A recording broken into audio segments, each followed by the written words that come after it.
नमस्कार मंडळी, स्वागत आहे तुमचं माझ्या आजच्या नवीन पॉडकास्टमध्ये। आजचा आपला विषय आहे युरोपची वांगेवाली म्हणजेच टोमल काकू। पण जर तुम्ही माझ्या चॅनलवर नवीन असाल तर माझ्या चॅनलला सबस्क्राइब करून घ्या।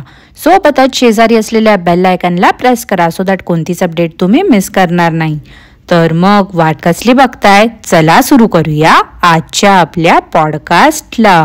मंडळी, सर्वप्रथम तर मला काही गोष्टी आहेत त्या क्लिअर करायच्या आहेत, त्यामुळे आजचं पॉडकास्ट न स्किप करता किंवा फास्ट फॉरवर्ड न करता ऐका, कारण त्यात उगाचच इनडायरेक्टली मला भरडलं जाते आणि सगळ्यांच्या मनात माझ्याबद्दल विष कालवण्याचा प्रयत्न केला जातोय आणि याचं सूत्रधार कोण आहे तेही मला माहिती आहे। आता तुम्हालाही माहितीच आहे गेल्या महिन्यात काय झालं होतं ते। ती वांगो भारतात आली आणि खोटं बोलून लोकांना येडा बनवून कॉन्ट्रोवर्सी क्रिएट करून गेली परत। मी या गोष्टीबद्दल लास्ट टाइमच बोलली होती की हा विषय माझ्यासाठी तिथेच संपला आहे, मला त्यावर अजून बोलायचं नाही आहे, कारण की मी एक माणुसकीच्या नात्याने एखाद्याला हेल्प करायला गेली होती। आता इथे मी कोणाबद्दल बोलते ते तुम्हालाही चांगलंच माहिती आहे। माझ्याकडे कोणीही आलं मी नेहमी त्या व्यक्तीला असिस्ट करते, हा माझा स्वभावच आहे। कितीतरी आपल्या मंडळींमधून असतील ज्यांनी मला DM केले होते, त्यांच्या चॅनल रिलेटेड असो किंवा काहीही असो, मी नेहमीच त्यांना हेल्प केली आहे। इव्हन माझे जे फेलो क्रिएटर्स आहेत त्यांना देखील हे चांगलंच माहिती आहे। कधी कधी एकाच दुसऱ्या कमेंट्सला म्हणा किंवा इन्स्टा DM ला रिप्लाय देणं राहून जाते आणि तुम्हीही ते समजू शकता की कामाच्या व्यापात ते राहून जाते,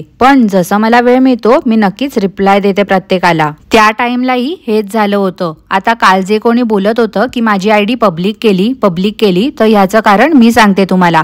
पहिलं तर ते अकाउंट जेव्हा मला दिसलं तेव्हापासूनच पब्लिक होतं आणि दुसरी गोष्ट म्हणजे मी ती ID माझ्या कॉमेंट सेक्शन मध्ये पिन केली होती, का तर वांगो खोटं बोलत होती की अमुक तमुकला ह्यामुळे नाही यायला जमलं, पहिलेच्या हळदीला, मेहंदीला, संगीतला।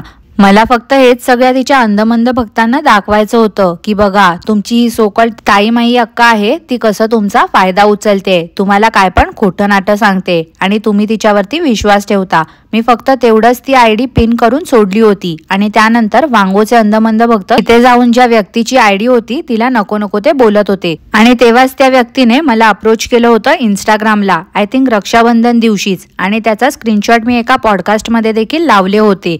आता काही गोष्टी भावनेच्या भरात न हाताळता प्रोफेशनली हँडल केल्या पाहिजे हे मी विसरली होती। निव्वळ माणुसकीच्या नात्याने मी त्या व्यक्तीला हेल्प केली होती, परंतु मी ज्या पॉडकास्टमध्ये ते स्क्रीनशॉट लावले होते त्यावर मला दुसऱ्याच दिवशी प्रायव्हसी कंप्लेंट आली होती आणि शपथ सांगते मंडळी, माणुसकीवरून विश्वास उडून गेला माझा। मी तर चांगल्या हेतूने एखाद्याला हेल्प केली होती।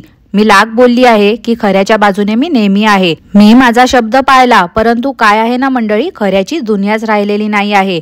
माझ्या पॉडकास्ट वरती प्रायव्हसी कंप्लेंट टाकून माझा विश्वासघात केला गेला। युट्यूब कडून जेव्हा मेल येतो ना प्रायव्हसी कंप्लेंटचा, तर तिथे कोणी ती कंप्लेंट टाकली आहे त्याचं नाव येत नाही। आता त्या पॉडकास्ट मध्ये चॅटचे स्क्रीनशॉट होते, त्यामुळे तुम्ही देखील समजू शकता की हे कोणी केलं असेल आणि त्यामुळे मी तो विषय तिथेच एंड केला होता त्या दिवशी। परंतु काही लोक मुद्दाम जेव्हा हे प्रकरण झालं तेव्हा फेक आयडीज बनवून बसले आहेत आणि इथे तिथे कॉमेंट करत सुटलेत की प्रणाली गप्प का आहे, प्रणाली यावरती बोलत का नाही आहे, मला तिचा राग येतो, एक्सेट्रा एक्सेट्रा। परंतु जे माझे जेन्युइन मंडळी आहेत त्यांना माहिती आहे की मी या विषयाला तिथे एंड केलं होतं त्या दिवशी। मी न्यूट्रल राहून मला जे काही दिसते त्यावर बोलते, ज्यांना जे समजायचंय ते समजा, पण प्लीज माझं नाव उगाचच कुठेही घेऊ नका, माझ्या खांद्यावरती बंदूक ठेवण्याचा प्रयत्न करू नका। मंडळी, जे खरं होतं आता तेच राहिलं नाही आहे, पलटी मारली गेली आहे, ते व्हिडिओजही डिलीट केले गेले आहेत, तर मी कोणाची बाजू घेणार आहे ना। त्यात अजून माझ्या पॉडकास्ट वरती देखील प्रायव्हसी कंप्लेंट टाकली गेली। तुम्हीच सांगा मंडळी, मग मी का बरं कोणाला सपोर्ट करीन। आय होप ज्यांचा कोणाचा गैरसमज झाला होता तो क्लिअर झाला असेल। मी न्यूट्रलच आहे। त्या गोष्टीमुळे आपल्याला सगळ्यांनाच खूप मनस्ताप झालाय। त्या वांगोने आधीच जर क्लिअर कट सांगितलं असतं ना लग्नाला कोण येणार नाही आहे, तर एवढं महाभारत झालंच नसतं असं मला वाटते। आता राहिला युट्यूब वरती मला जबरदस्ती आणलं गेलं वगैरे जे एलिगेशन्स लावलेत त्याचा, तर युट्यूब वरती काय कोण कोणाच्या सांगण्यावरून येत नाही। आपण 18+ आहोत, एक ॲडल्ट आहोत। प्रत्येक जण सोशल मीडियावरती येतो तो त्याच्या इच्छेने येतो, प्रत्येक जण आपल्या चॅनलची कॅटेगरी निवडतो आणि त्या अकॉर्डिंग व्हिडिओज टाकतो। कोण फेमस होते, कोण होत नाही, स्ट्रगल करत राहावं लागते। शेवटी काय तर एकतर तुमचा कॉन्टेंट चांगला हवा, नाहीतर मग कॉन्ट्रोवर्सीवर कॉन्ट्रोवर्सी करा आणि पुढे जा। सबस्क्रायबर्स पण असेच वाढतात। उदाहरणार्थ जशी आपली घरकोंबडी करते, तिचं कॉन्टेंट काय आहे ते तर आपल्या सगळ्यांना माहितीच आहे। ती काय करते तर कॉन्ट्रोवर्सी क्रिएट करते, म्हणून तर तिला आपण कॉन्ट्रोवर्सी क्वीन या नावाने देखील ओळखतो। आणि काल जे काही गैरसमज करण्याचं काम सुरू होतं त्यावरून मला असा डाऊट आहे की धुनी भांडी संघटनेची अध्यक्षने यांनाही कॉन्टॅक्ट केला असेल आणि मुद्दाम माझी नेगेटिव्ह इमेज क्रिएट करण्याचा प्रयत्न केला असेल, कारण तिलाही अशी भांडणं लावायची, आग लावेगिरी करायची घाणेरडी सवय आहे। आता काही दिवसांपूर्वी मी कॉमेंट्स रीड केले होते कोणाचे तरी, त्यात लिहिलं होतं की ती बाई कशी आहे हे जाणून घ्यायचं असेल तर मला आणि तिच्या सासूला विचारा, आम्ही सांगतो। आणि काल तर अचानक त्या बाईसाठी आदर आला, उंदीर घुशीने मध्यस्थी केलेली दिसते याच्यात। आणि ह्या लोकांमध्ये जर सगळं सॉल्व्ह झालं असेल ना तर खरंच खूप चांगली गोष्ट आहे। मी आधीही बोलली होती की फॅमिली आहे, आज ना उद्या एकत्र येतीलच, येऊ दे, पण पब्लिकच्या भावनेसोबत खेळू नका, एवढंच मी बोलेन। कारण काय आहे ना, हे सगळं ठराविक टाइम साठी चालेल, पण एकदा लोकांचा इंटरेस्ट उडाला, विश्वास उडाला ना तर त्यांचा विश्वास गेन करायला तुम्हालाच भारी पडेल। फेम वगैरे आज कदाचित चांगलं वाटत असेल तुम्हाला, पण एक गोष्ट कोणीच विसरू नका की ती पब्लिक आहे आपल्याला बघणारी, त्यांच्यामुळे आपण आहोत। आणि जर त्यांच्यासोबतच आपण लॉयल नाही राहू शकलो ना तर मग काहीच जास्त वेळ टिकणार नाही। आपल्या चॅनलची जी कॅटेगरी आहे ती फॉलो करा आणि डिग्निटी मेंटेन करा।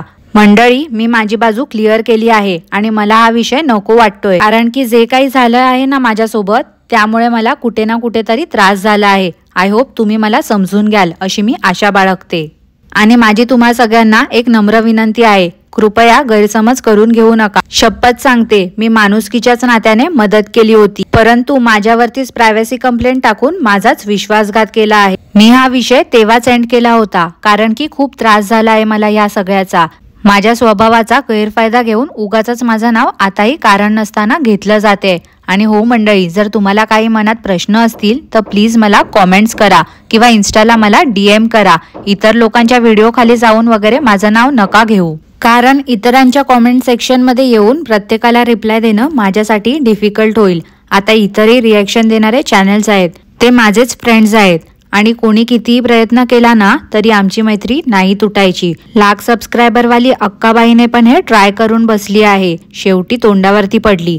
तर सध्यासाठी मला या सगळ्याचा मनस्ताप खूप होतोय, त्यामुळे मी शांत आहे, पण जे सुरू आहे त्याला मी सपोर्ट करते असं नका समजू प्लीज। आमचं रिएक्शन चॅनल आहे आणि आम्ही कधी एखाद्याला शिव्या श्राप देऊन रिएक्शन नाही दिलं, मग समोरचा कितीही खालच्या दर्जाला गेला तरीही।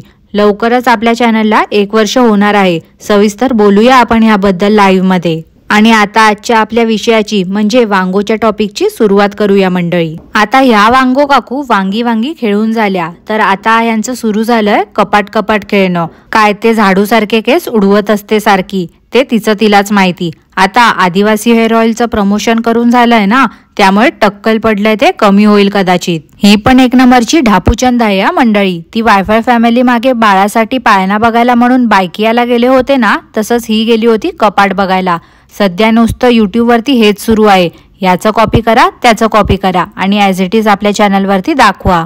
नुसतं आपला टाइम वेस्ट करते ही बाई, हिला तर काय टाइमची व्हॅल्यू नाही आहे, पण इतरांचं तर नक्कीच वेळ वाया घालवते। आता हिला जे घ्यायचंय ते घ्यावं नाही ने, शोबाजी कशाला करते। शोबाजी हा शब्द मी किरकिरे काकूंच्या तोंडून ऐकला होता मंडळी, पटकन आठवला म्हणून बोलून टाकलं। हिचे भक्त एक कुठल्या जमान्यातले आहे माहिती नाही, काय तर डब्बे कुठून घेतले सांग, कुशन कव्हर कुठून घेतलं सांग, पडदे कुठून घेतलं सांग, सगळं यांना जाणून घ्यायचं असते, जसं की हे लोक युरोपला जाणार आहेत ते घ्यायला। बावळटपणाचा कळस आहे ही टोमली पण आणि तिचे अंधमंद भक्त पण। आता ही टोमली लोकांना आयडिया देणार की वॉर्डरोब कसा अरेंज करायचा, हेच राहिलं होतं रे देवा आता बघायचं। ह्या टोमलीला कोणतरी फ्रेंड भेटली होती तिथे, पण कोणती काही हिने दाखवली नाही, सगळेच या बाईला आता अवॉइड करतायत वाटते। वॉर्डरोबची डिझाईन कशी आहे हिने टायटल दिलं होतं, पण एंडला बोलते काय तर डिझाईन कशी आहे ते तुम्हाला येणाऱ्या पुढील व्लॉग्स मध्ये समजेल। भारतातला खजाना काहीचा संपता संपत नाही आहे यार, नुसतं आपलं कधी पण वेळ मिळाला की ते कपड्यांचे व्हिडिओ टाकते। अरे एवढं चांगलं आहे तर मग स्वतःसाठी कपडे तिकडून का नाही घेत बरं ही, स्वतः पण तिकडचेच कपडे वापरायचे ना। हिचं कसं आहे माहिती आहे का मंडळी, लोकांसांगे ब्रह्मज्ञान स्वतः मात्र कोरडे पाषाण। तो सेल्स गाय तिथे साड्यांची माहिती देत होता आणि ही मूर्खासारखी नुसती बुगू बुगू मान हलवते। जुन्या दिवसाची जुनी सुरुवात करून काकू रोज सकाळी येतात। टिकली लावायचं लोकांनी सजेशन कोणाला दिलंय आणि फॉलो कोण करते। एकीने मंगळसूत्र दाखवलं की दुसरीही तेच करते, कॉपी पेस्ट, स्वतःच असं काही डोकंच नाही आहे या बायकांना। एक जुडी पालक आणला, त्यात पण हिमटेपणा केला. 2दा होईल असा वापरला. आम्ही तळलेले पदार्थ खायला अवॉइड करतो असं काकू बोलतात, पण रोजच मेजवानी असते काकूंच्या घरी. आता मी फ्रेंडकडे जाते, ती पण माझ्या घरी येते, पण प्रत्येक वेळी मी दाखवू नाही शकत. अगं टोमले, सरळ सरळ सांग ना, तू तिला दाखवू नाही शकत की तुला ती शूट करू देत नाही आहे? खोटं बोला पण रेटून बोला, अशी या टोमलीची गत आहे. 2-1 वर्षाच्या साड्या काकू भारतातून घेऊन गेल्या आहेत. म्हणजे काकूंनी 2 वर्षाचं कॉन्ट्रॅक्ट केलं आहे का? नाही म्हणजे मागे तर काकू बोलत होत्या की 6 महिन्याने सस्त्या रणवीर सिंगचं लग्न आहे, तेव्हा त्या परत येणार आहे. पण इथे वाटते 2 वर्षाची काकूंना पनिशमेंट दिली आहे कोणीतरी. रोज एक एक कलेक्शन दाखवते, कधी वॉच, कधी बेल्ट्स, कधी बॅग्स, तर कधी साड्यांचं. ऑलरेडी हिचं इंग्लिश तर काय बाबा विचारूच नका. काहीतरी करावं मंडळीच्या इंग्लिशचं आता. काकूंनी साड्या तर सेपरेट ऑर्गनायझर मध्ये ठेवल्या होत्या, पण ब्लाऊज पटकन मिळावा म्हणून काकूंनी ब्लाऊज पण वेगळ्या ऑर्गनायझर मध्ये ठेवला होता. हे सगळं तर ठीक आहे, पण ब्लाऊज कसा भेटणार होता काकूंना? चालत येणार होता की उडत उडत येणार होता? दुसऱ्यांना आयडिया द्यायला किंवा इन्फॉर्मेशन मिळावी म्हणून काकूंनी तो व्हिडिओ बनवला होता असं त्यांचं म्हणणं आहे. पण मंडळी, खरं सांगू का, फक्त आणि फक्त शो ऑफ करायचं होतं म्हणून काकूंनी तो व्हिडिओ केला होता. सारखं आपलं तेच, 50 साड्या तरी त्या बॉक्समध्ये फिट होतील, 50 साड्या तरी त्या बॉक्समध्ये फिट होतील. काका तर सकाळ संध्याकाळ रिकामीच असतात वाटते. जेव्हा बघावं तेव्हा कॅमेरामॅन सारखे मागे मागे असतात टोमलीच्या. हल्ली या बाईची जास्तच तब्येत बिघडते वाटते. नाही म्हणजे खरंच तब्येत बिघडते की व्ह्यूज कोसळलेत म्हणून सुट्टी घेते ते तिचं तिलाच माहित. काहीच दाखवायला नसलं की किचन जिंदाबाद. आता या बाईला बरं नव्हतं ना, मग एका दिवसात ही बरी झाली आणि लगेच रेसिपी पण दाखवायला लागली का? ह्या बायकांना उगाचच स्वतःला मास्टर शेफ समजतात. मंडळी, मी कशी बोलते टायटल आणि थंबनेल वरून तर तुम्हाला सगळ्यांना अंदाजा आलाच असेल की आजचा आपला विषय काय आहे. तर सेम 2-3 दिवसापासून ही बाई पण तेच बोलते. टायटल वरून समजलं असेल तुम्हाला, थंबनेल बघून तुम्हाला समजलं असेल आज मी काय दाखवणार आहे ते. हिच्यावरती माझ्या पॉडकास्टचा जास्तच प्रभाव झालेला दिसतोय. अळीवला हाळीव करत होती. हिची पण वाटते आता झाली आहे किरकिड्यासारखी तुलतुलीत नि बुलबुलीत. भाषाबद्दल बोलते हो मंडळी, उगाच भलता सलता विचार नका करू. त्या लाडूसाठी सुकं खोबरं तर गोल्डन ब्राऊन करण्याऐवजी सेम हिच्या हृदयासारखं करपटवून टाकलं होतं. किरकिरे काकूंची रेसिपी बघून आली आहे वाटते, कारण ही पण आता सुरू झाली आहे. प्रत्येक गोष्टीमध्ये गव्हाचं पीठ ऍड करत असते. देवा, या बायकांच्या रेसिपी बघून ना पोटात कसं तरीच होते माझ्या. नवरात्रीच्या उपवासाबद्दल सांगत होती, पण हरताळकेच्या उपवासाचं स्पष्टीकरण अजून दिलं नाही आहे वांगोने. कालपासून तर ऑक्टोबर महिना सुरू झाला आहे आणि कदाचित हा व्हिडिओ तर काकूंनी कालच शूट केला असेल, पण अजूनपर्यंत काय कॅलेंडर चेंज केलेलं दिसत नाही आहे. अजून पण त्या कॅलेंडरमध्ये सप्टेंबरचाच महिना सुरू आहे. जसं की मी गेल्या पॉडकास्ट मध्ये बोलली होती, आळस हा माणसाचा शत्रू असतो, पण इथे उलटच आहे. आळस हा टोमलीचा मित्र आहे. तर मंडळी, आजसाठी एवढंच. आजचं पॉडकास्ट मी इथेच थांबवते. तुम्हाला आजचं पॉडकास्ट कसं वाटलं ते मला नक्की कॉमेंट करून कळवा. आणि पॉडकास्ट आवडलं असल्यास लाईक करा, शेअर करा, चॅनलला सबस्क्राईब करायला विसरू नका. सोबतच शेजारी असलेल्या बेल आयकॉनला प्रेस करा, सो दॅट कोणतीच अपडेट तुम्ही मिस करणार नाही. धन्यवाद.